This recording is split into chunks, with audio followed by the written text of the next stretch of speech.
Fala pessoas, aqui é a professora Bernadette e hoje eu estou de volta para falar para vocês de um novo gênero textual, que é o verbete de dicionário ou de enciclopédia.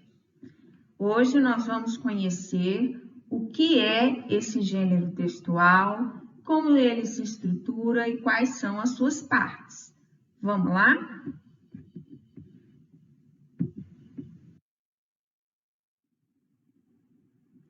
Então, vamos começar, pessoal, pelo conceito. O que é um verbete de dicionário ou enciclopédia? É um texto expositivo que divulga informações para leitor não especialista sobre assuntos diversos. Texto expositivo é aquele que traz informações de maneira clara, objetiva e imparcial, ou seja, sem emitir opiniões, nem contra e nem a favor. Leitor não especialista é o leitor comum. Como se procura um verbete? Nas enciclopédias impressas, eu vou procurar pela palavra-chave, que normalmente é o título, e vai estar organizado por ordem alfabética. Nas enciclopédias digitais ou online, também será pela palavra-chave, que é o título, mas nesse caso eu vou digitar no campo pesquisa e vou mandar buscar. Esse título ou palavra-chave é então a porta de acesso às informações, seja ela uma enciclopédia impressa ou uma enciclopédia digital. Como se estrutura um verbete de dicionário ou de enciclopédia? Então, a primeira parte é o título, que é formado por uma única palavra ou por uma expressão curta, muito curta. Quando o assunto é extenso, pode ser organizado em partes, que são chamadas de seções, e essas seções são indicadas por intertítulos, que são títulos internos, subtítulos. Quando o assunto que eu vou tratar no meu verbete é extenso, eu posso organizar esse assunto em partes ou seções, para ficar mais organizado e mais fácil de entender.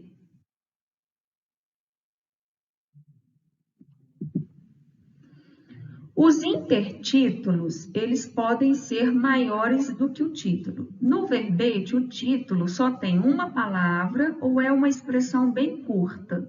O intertítulo, que é o subtítulo ou o título que vai aparecer no meio do texto, ele pode ser uma frase, pode ser um título bem maior do que o título principal, que é uma palavra só ou uma expressão bem curta.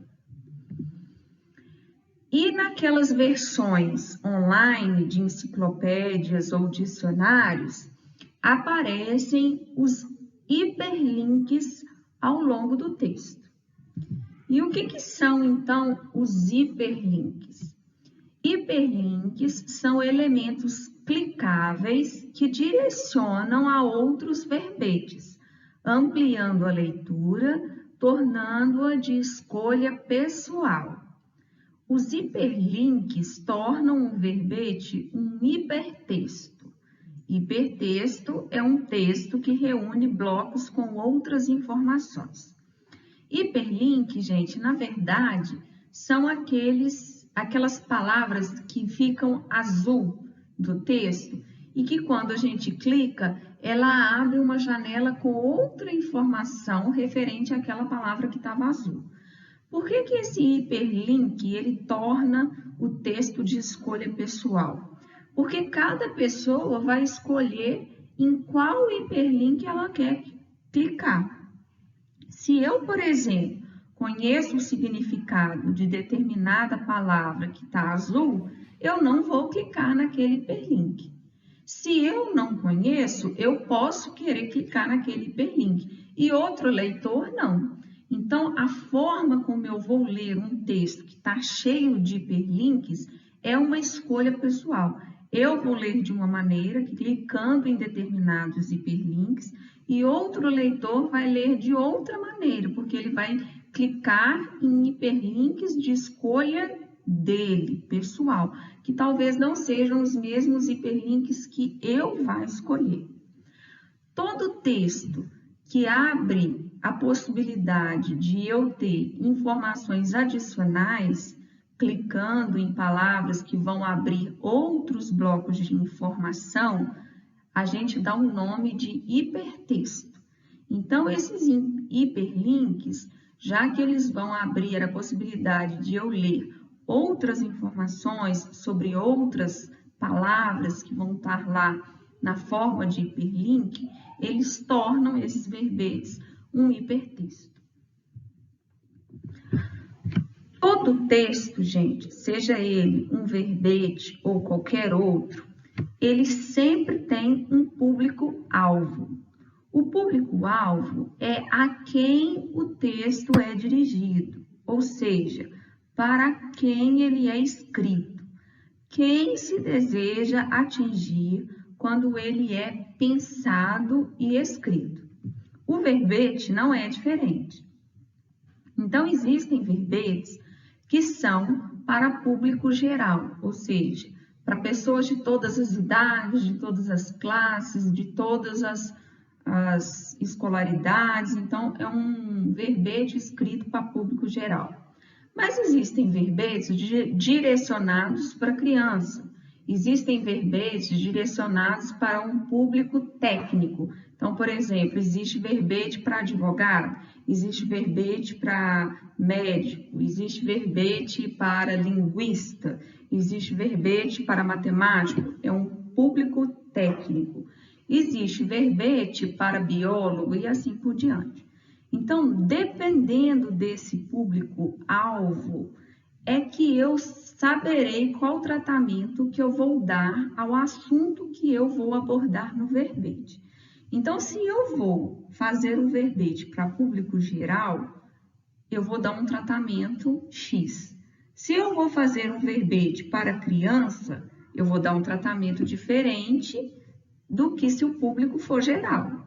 Se eu for fazer um verbete para um público técnico, o tratamento vai ser diferente de um verbete para criança e de um verbete para público geral.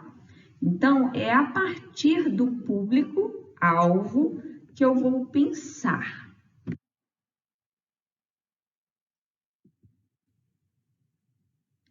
O meu verbete vai ser mais aprofundado ou mais superficial? Qual vai ser a linguagem que eu vou usar? Uma linguagem mais formal, menos formal, mais técnica, mais simples? Haverá mais ou menos ilustrações, imagens, gráficos? O texto será organizado em seções? Se ele for mais aprofundado, ele vai precisar de mais seções. Se ele for mais superficial, vai precisar de menos seções. Qual fonte será escolhida? Fonte é o tipo de letra. Eu vou usar Arial 12, eu vou usar Times New Roman 14, ou eu vou usar uma letra diferente? Aí, para criança, se for para criança, é melhor usar uma letra diferente. Se for para um público técnico, um público geral, é melhor usar uma letra mais conservadora. Até isso a gente tem que pensar na hora de publicar um verbete, seja ele online, seja ele impresso. Então, aqui embaixo eu coloquei um exemplo de uma enciclopédia impressa, né? Que hoje em dia quase não é mais utilizada. Primeiro, porque ela ocupa muito espaço, né? Normalmente uma enciclopédia impressa, ela é feita de muitos volumes. Ela é limitada porque ela não tem hiperlinks, né? A gente não consegue clicar e já abrir novas informações. A gente pode sim ler uma palavra numa determinada página, não saber o que ela significa e aí ir em outra página e procurar aquela palavra lá e ler. É uma forma de você ir fazendo leituras a partir de uma informação, mas não é tão interativo quanto uma digital, né? Mas elas existiam, eram muito usadas até alguns anos atrás, mas hoje elas não são tão usadas mais, mas ainda existem, né? Dicionários impressos a gente ainda tem bastante, né? Principalmente nas salas de aula. Mas agora no nosso vídeo eu vou trazer para vocês alguns exemplos de enciclopédias e de dicionários online. Vamos lá? Então, pessoal, eu estou aqui com a página do dicionário Michaels aberta.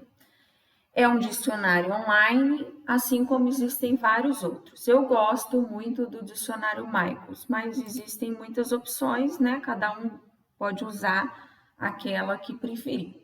Então, vou digitar aqui uma palavra qualquer. Vou digitar efêmero.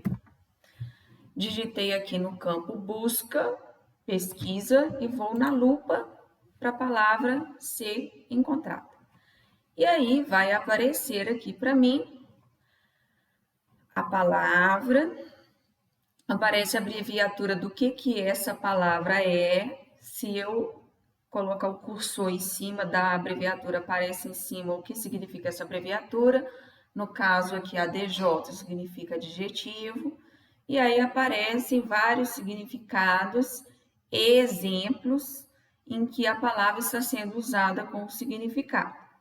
Aparece também o significado daquela mesma palavra ali como substantivo masculino, e aí nós temos aqui o significado dela como substantivo masculino. Aparece também aqui um hiperlink, que é uma palavra que vem da palavra que eu estou procurando. Se eu quiser clicar nesse hiperlink, vai aparecer então aquela palavra que estava em azul, vai aparecer o significado dela aqui. Então, ao clicar no hiperlink, sempre abre uma nova janela com a informação referente àquela palavra que estava clicável na janela anterior, né? Em dicionários, as informações são bem resumidas, né? São informações curtas referentes a uma palavra qualquer que eu queira procurar, né? Então, esse aqui é um dicionário online. Dicionário impresso é a mesma coisa, só que as palavras estarão em ordem alfabética e não tem como eu clicar numa palavra e já abrir a outra janela. Eu posso sim procurar uma palavra, não fiquei satisfeito, vou procurar outra palavra que estava lá no significado, que eu não entendi o que é, procuro aquela nova palavra. Vamos agora então para as enciclopédias. Wikipédia, com certeza, é hoje a enciclopédia mais usada pelas pessoas comuns, pelos leitores não especialistas, né? Então, vou aqui no campo de pesquisa buscar uma informação qualquer. Vou procurar aqui Princesa Isabel, uma figura da história do Brasil aqui, né? Que foi importante num determinado momento da nossa história. Então, Isabel do Brasil é a Princesa Isabel. Temos aqui inúmeras informações sobre ela. Inúmeras palavrinhas em azul, que são todas hiperlinks, que se eu clicar serão abertas novas janelas com informações a respeito dessas palavras que estão em azul. Mas eu abri a Wikipédia aqui justamente para dar uma informação importante sobre essas enciclopédias digitais ou online. Quando a gente vai fazer uma pesquisa na internet, a gente tem sempre milhares de opções de sites. Se a gente for lá no Google e digitar Princesa Isabel, vão aparecer milhões de respostas e, com certeza, um dos sites que vão aparecer lá é o Wikipédia e muita gente vai clicar nele. No entanto, o Wikipédia é um site não confiável, ou seja, não é um site que tem informações seguras. Por que não? Porque o Wikipédia tem esse botão aqui, ó, editar.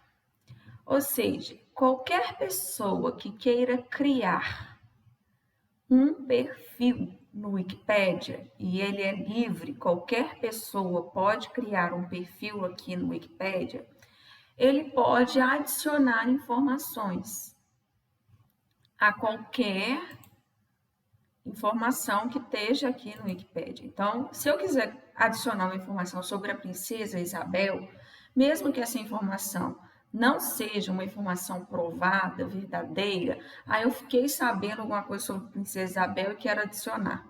Então, eu venho aqui no botão editar, faço o meu login e acrescento as informações aqui sobre a princesa Isabel. Se eu quiser criar uma página sobre a Bernadette Araújo de Viveiros no Wikipédia, eu posso. E aí qualquer aluno meu pode vir aqui e editar essa página, acrescentar informações sobre a Bernadette Araújo de Viveiros, com informações verdadeiras ou falsas. Então, como é um site livre, eu não posso confiar que todas as informações que estão aqui adicionadas são verdadeiras. Então, esse aqui é um site não seguro. Isso quer dizer que eu não posso usar as informações do Wikipedia? Não. Significa que eu tenho que ter cuidado ao utilizar as informações do Wikipedia. Se eu vou usar alguma informação desse site, eu tenho que pelo menos confirmar em outros sites para verificar se realmente as informações que estão aqui batem com informações em outros sites que sejam considerados seguros. O ideal é que a gente não utilize, né? Porque para que eu vou usar informações de um lugar que eu sei que não é seguro, né? Melhor não. Mas, se eu quiser usar, pelo menos que eu confirme se essas informações que estão aqui estão também em outros sites, né? Trouxe para vocês aqui uma enciclopédia segura, que é realmente de gabarito, porque ela é uma parceria entre o Ministério da Educação, o CAPES, que é um órgão do Ministério da Educação que regula pesquisas no Brasil, e a Britânica Escola. Então, ela é uma enciclopédia escolar, ou seja, é dirigida para alunos, né, de fundamental, médio e infantil também. Ela tem uma página aqui, ó, só para crianças. Então, é claro que se eu clicar nessa parte aqui que é infantil, haverá uma linguagem dirigida para crianças. Então, é como eu disse para vocês, a gente tem que pensar no público-alvo na hora de fazer a escrita do verbete. Então, é claro que se eu for na parte infantil, os verbetes estarão escritos de uma maneira mais simples e mais resumida, porque as crianças, elas têm uma capacidade de leitura menor, então terá menos informações. Se eu clicar na parte de informação para alunos em geral, haverá, né, uma parte maior, porque são alunos maiores, né? Então, eu posso digitar aqui no campo pesquisa, Princesa Isabel, igual eu digitei lá no Wikipédia, né, no campo de busca, clicar na lupa, e aí vão abrir aqui as informações sobre a Princesa Isabel. Da mesma forma que lá, nós temos as palavras azuis, que são todas hiperlinks. Se eu clicar em qualquer uma delas, abrirá uma nova janela com informações a respeito dessa palavra que está em azul, né? Eu vou clicar aqui em uma só para vocês terem uma ideia. Cliquei em Proclamação da República. Então, abriu aqui uma nova janela escrito Proclamação da República. Se eu não quiser clicar naquela palavra, eu clico em outra, né? Então, por isso que é uma questão de leitura pessoal, que cada pessoa vai clicar na palavra que quiser. Na enciclopédia digital, eu posso clicar também nas imagens, e aí vão aparecer informações sobre aquela imagem. Essa imagem aqui da Princesa Isabel é um retrato que foi pintado em 1868 por Edouard Vienneau, e é uma imagem que está no Museu Imperial. Então, é uma pintura do Ministério da Cidadania e ela foi tirada, né, para o site em número 22 de 2019. Né? Então, tem todas as informações técnicas sobre a imagem também. Então, é interessante a digital porque você pode pegar informações detalhadas a respeito de tudo que está aqui no site. Às vezes, lá na impressa, você vai ter as informações escritas embaixo, assim, da imagem, né? Mas você talvez não tenha tantas imagens. Você pode imprimir, você pode enviar essas informações, você pode salvar no Google Drive, você pode utilizar isso aqui no Google Sala de Aula, se você for professor, né? Mas aí você tem que ter um login lá no Google Sala de Aula, mas é bastante completo, né? Então, esses aqui foram alguns exemplos que eu trouxe para vocês hoje. Então, pessoal, essa foi a nossa aula de hoje. Espero que vocês tenham entendido direitinho o que é um verbete de dicionário ou de enciclopédia, quais são as partes, como ele deve ser escrito. Lá no nosso blog tem as atividades e também tem um pequeno resumo escrito com as informações que foram passadas nesta aula. Qualquer dúvida, mandem as perguntas de vocês pelo WhatsApp. Um abraço e até a próxima aula.